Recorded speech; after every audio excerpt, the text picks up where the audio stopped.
Bonjour, je me présente Stéphanie, Centre de rénovation Sainte-Marie. Dans le fond, moi, je vais vous faire une brève description des planchers flottants pour bien choisir son plancher.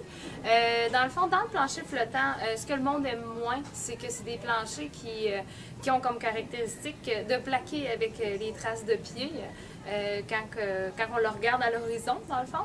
Fait que moi, je vais juste vous donner des trucs pour bien le choisir pour qu'il porte moins à faire ça, dans le fond.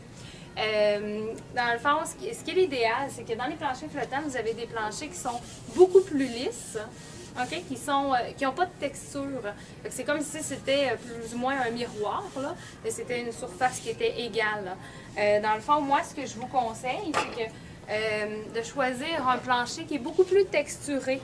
Là, je sais qu'on ne le voit pas beaucoup à l'écran, mais ça a une texture dedans qui est bossée un petit peu, qui donne plus l'illusion d'un vrai bois, peut-être un petit peu plus brut. Là. Fait que ça, c'est un truc vraiment pour qu'on voie moins les traces de pied, parce que c'est quelque chose qui est texturé, fait que la lumière n'est pas reflétée de la même façon.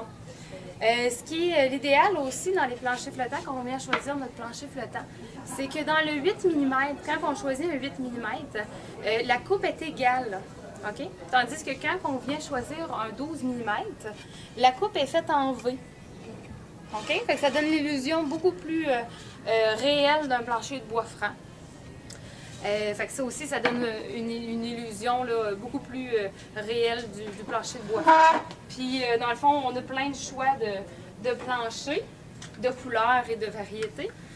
Aussi, quand on vient pour l'entretenir, il y a les produits Finitech qui sont super bons pour les traces de pied, des choses comme ça.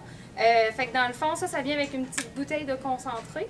Fait que dans le fond, quand vous l'achetez, vous faites juste, quand vous l'avez fini, vous faites juste remettre le produit, puis vous le remplissez d'eau, donc ça vous fait une deuxième bouteille. Ensuite de ça, les petits flacons s'achètent à part. Fait que ça, vous prenez juste une Villeda, vous mettez un petit peu sur le plancher et vous frottez. Fait que c'est ce qui termine ma présentation.